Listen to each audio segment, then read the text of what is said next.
नमस्कार दोस्तों, मेरे चैनल सपोर्ट प्रो पे आप सभी का स्वागत है। इसका पहले पावर ऑफ कर देता हूँ, उसके बाद वीडियो में आगे बढ़ता हूँ।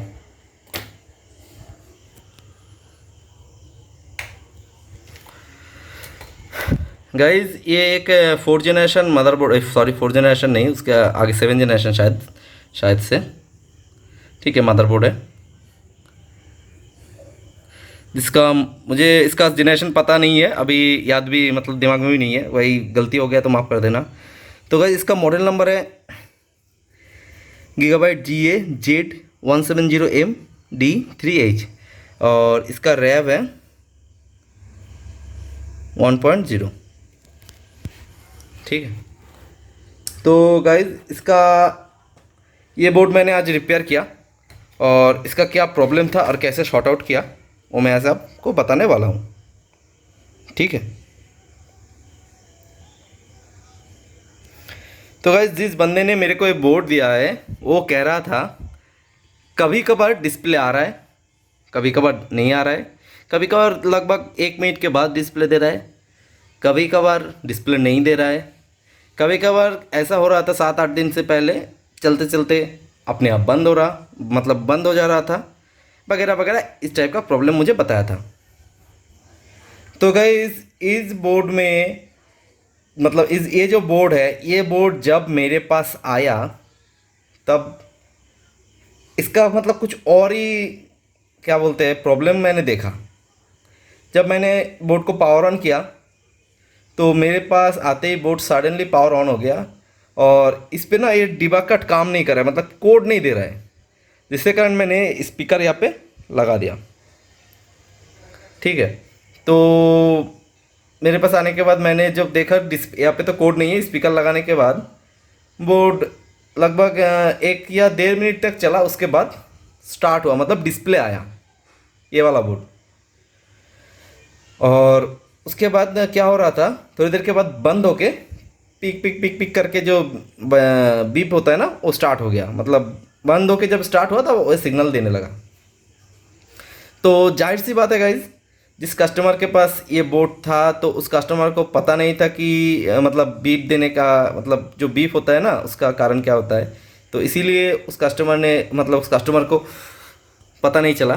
तो मैंने जब यहाँ पे देखा, मतलब आने के बाद जब वो बीप दे रहा था तब मैंने कुछ भी नहीं किया, इसका जो रैम स्लॉट देख रहे हो 4, ये चारों रैम स्लॉट से मैंने रैम को हटा दिया, डायरेक्टली हटा के एक एक करके चेक कर रहा था। मुझे लगा कि भाई कोई दोनों में से कोई एक रैम ख़राब होगा, इसीलिए ऐसा हो रहा है। तो मैंने यहाँ पे ये नंबर कितने नंबर वाला स्लॉट है ये देख सकते हो, नंबर 4, ये है नंबर 4 वाला अपना जो स्लॉट। तो गाइज अब देख सकते हो ये है अपना नंबर 4, ये 2, ये 3 और ये 1, 1 3 2 4। तो मतलब ये रहा अपना 4, ये 2, ये 3 और ये 1, ठीक है। तो मैंने सबसे पहला काम ये किया, मैंने ये जो 1 नंबर वाला सॉरी 4 नंबर वाला स्लॉट है, स्लॉट में एक रैम लगाया, जस्ट सिंगल एक रैम लगाने के बाद चेक किया तो प्रॉपर्ली डिस्प्ले आ रहा था। सेकेंड, ये जो सेकंड वाला इधर से सेकंड वाला स्लॉट है ये वाला, इसमें मैंने फिर से रैम को खोल के लगाया तो प्रॉपर्ली डिस्प्ले आ रहा था। लेकिन जब भी ये दोनों स्लॉट पे मतलब एक इसका स्लॉट का नंबर है अपना 1 और 3, मतलब ये है 1 और ये है 3, ये दोनों में मैंने जब भी रैम लगाया बोर्ड स्टार्ट नहीं हो रहा है, ऐसे रैम मिसिंग है, पिक पिक पिक पिक करके सिग्नल दे रहा था। तो मैंने क्या किया, ये रहा इसका दूसरा रैम, तो मैंने इसका रैम को भी लगाया, मतलब ये दोनों रैम स्लॉट काम ही नहीं कर रहा था। लेकिन ये दोनों रैम जब भी मैं यहाँ पे ये दोनों पे लगा रहा था बोर्ड प्रॉपर वर्क कर रहा था। लेकिन उस बंदे ने क्या किया था, एक रैम इधर एक रैम इधर, मतलब ऐसे 1 और 3 2 और 4 ऐसे चल रहा था। जाहिर सी बात है हम लोग भी ऐसे ही करते, 1 और 3 2 और 4 में ही काम चलाते।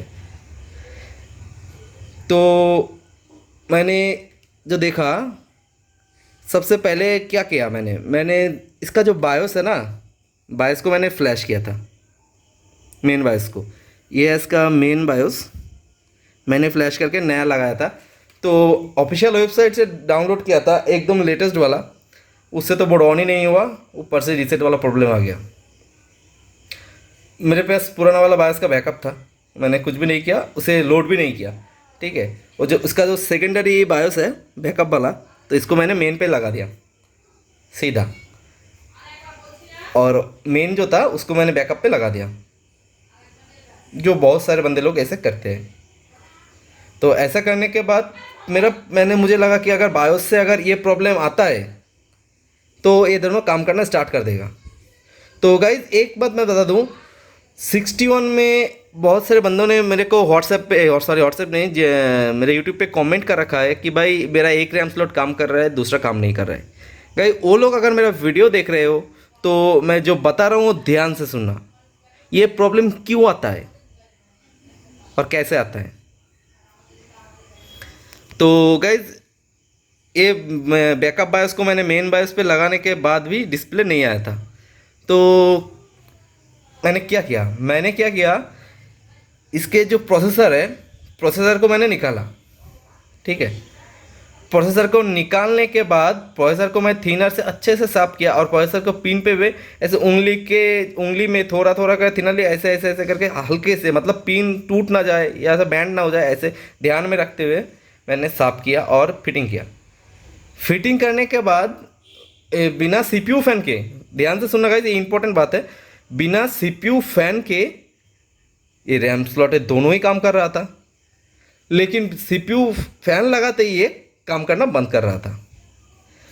तो इन सारे बोर्ड पे 61 हो गया, 81 हो गया, अपना 110, उसके ऊपर जितने भी बोर्ड है, ये जो रैम सेक्शन के प्रॉपर वोल्टेज है, ठीक है, मैंने जब चेक किया था इसका प्रॉपर वोल्टेज था, लेकिन फिर भी काम नहीं कर रहा था, क्योंकि ये जो रैम सेक्शन है ना टोटली कंट्रोल होता है सीपीयू से, मतलब प्रोसेसर से कंट्रोल होता है।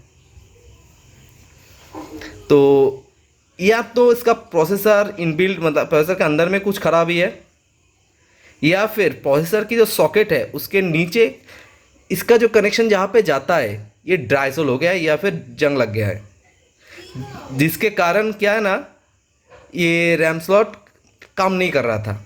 हो सकता है, मैं ये कंफर्म 100% नहीं कह सकता, लेकिन ये हो सकता है, ठीक है। तो फिलहाल क्या हो रहा है, मैंने तो फिर से इसको खोला, मतलब फिटिंग करने के बाद देखा कि रैम स्लॉट काम नहीं कर रहा है, मैंने वापस से खोला, वापस से जब फिटिंग किया, करने के बाद ये काम कर रहा है। तो ऐसा हो सकता है कि ये जो सीपीयू फैन ना जो फिट होता है बोर्ड पे, बोर्ड को थोड़ा सा बैंड हो जाता है, जैसे प्रेशर में रहता है तो थोड़ा सा बैंड हो जाता है, तो इसके वजह से भी अगर इसके सीपीयू सॉकेट के नीचे का कोई कनेक्शन अगर हल्का सा डिस्कनेक्ट, मतलब क्या बोलते हैं, ड्राइसल हो गया होगा, तो इसके लिए भी ये पॉसिबल है, हो सकता है।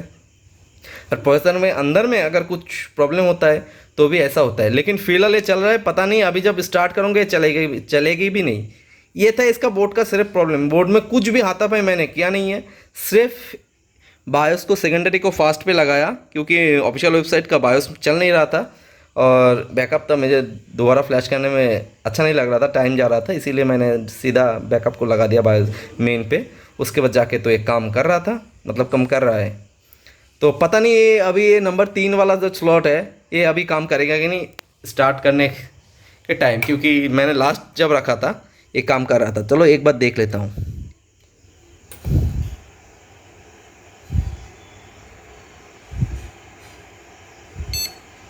गैस काम कर रहा है और बोर्ड पे डिस्प्ले भी आ गया है। ऐसा हो सकता है कि गाइज प्रोसेसर का डास्ट था, कुछ वगैरह वगैरह कुछ भी था, इसीलिए मैंने थिनर से साफ किया तब रेडी हो गया, सही हो गया, ऐसा हो सकता है। लेकिन मोस्टली प्रोसेसर से ही ज़्यादा आता है, जो एक रैम स्लॉट काम कर रहा है, जो 61 में सबसे ज़्यादा होता है ना, रनिंग बोर्ड है फिर भी एक रैम स्लॉट काम कर रहा है, दूसरा नहीं कर रहा है। इसका 100% रीज़न एक ही है, वो अपना प्रोसेसर ख़राब हो गया, मतलब आधा अधूरा ख़राब हुआ, ठीक है, इसके लिए। तो अभी तो अपना 3 काम कर रहा है, शायद एक भी काम कर रहा होगा, मैं चेक नहीं किया, बाद में चेक करूँगा। और ये दोनों रैम स्लॉट अपना प्रॉपर काम कर रहा है, तो मैंने सीधा कस्टमर को बताऊंगा कि भाई इसमें दोनों में मत चला, इन दोनों में चला, तेरा बोर्ड बिंदास चलेगा। तो गाइज जो मैंने बताया इसी से इस टाइप का कोई बोर्ड आता है, तो ये जो मैंने बताया ये छोटा सा ट्रिक आप यूज़ कर सकते हो। प्रोसेसर को थिनर से साफ करके, सीपीयू सॉकेट के पिंस को थिनर से साफ करके अपने बोर्ड को, मतलब कस्टमर का जो बोर्ड है उसे रेडी करने की कोशिश कर सकते हो। ठीक है गाइज, आज का वीडियो सिर्फ इतना सा छोटा सा इन्फॉर्मेटिव था। अगर वीडियो अच्छा लगे तो लाइक करना, शेयर करना, कमेंट करना और चैनल में बने रहना। और गाइज वीडियो क्या बोलूँ गाइज, मिलते हैं अगले वीडियो में। तब तक के लिए जय हिंद, वंदे मातरम, भारत माता की जय।